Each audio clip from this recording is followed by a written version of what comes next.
Since shutting down Pfizer was unthinkable, Pfizer and the feds cut a deal.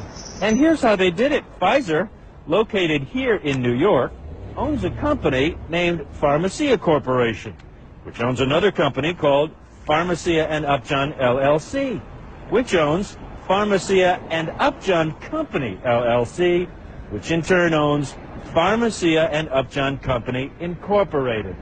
And what does Pharmacia and Upjohn Company Incorporated do? Nothing. It's a shell created to be a legal shield for Pfizer. In other words, if Pfizer was at risk of being convicted, the shell company would take the hit. Think of it as the great-great-grandson of the parent company. Birthday, March 27, 2007. Just in time to plead guilty in a kickback case against a company Pfizer had acquired a few years earlier. With that conviction, Pharmacia and Upjohn Company Incorporated, which had never sold so much as a single pill, was excluded from Medicare. 2 years later, when Pfizer was in trouble with Bextra, Pharmacia and Upjohn Company Incorporated, the shell company, stepped up again and pleaded guilty. It was like having an imaginary friend, an imaginary bad guy, to take the rap. And Pfizer, too big to nail, is still doing business with the federal government.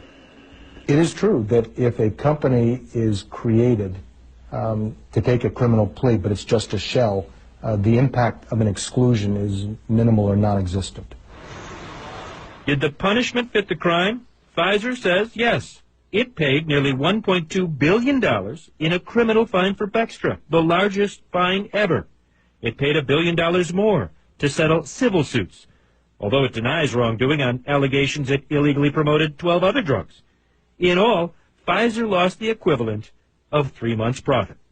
But even Mike Laux, who spent more than a decade prosecuting some of the largest drug companies in the country, isn't sure that $2 billion is enough to make Big Pharma clean up its act.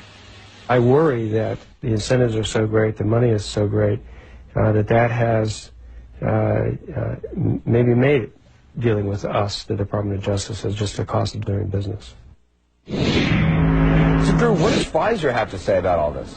Anderson, nothing on camera. After a lot of back and forth, we got a phone conversation with the company's chief compliance officer. He told us, look, Pfizer takes full responsibility for illegally promoting Bextra, and to prevent it from happening again, here's what Pfizer said it's done. It's set up a leading-edge system. It monitors sales reps, tracking prescription sales and proactively looking for signs that its people are illegally promoting these drugs. So is Pfizer doing this voluntarily? No. Not all voluntary. Pfizer, they had to sign what's called a corporate integrity agreement with the Department of Health and Human Services. Basically, the executives at Pfizer have to sign on the dotted line to say that their company is going to comply with the law. But, I mean, you look at this thing, and, I mean, if Pfizer is too big to fail, and even the biggest fine in history is just a few months' profit, then what's going to stop it from illegally promoting other drugs? Critics say, Anderson, nothing. Nothing. They think that this is really, even though it's a big, big fine, you know, what, $2 billion, they say, look, it is a cost of doing business.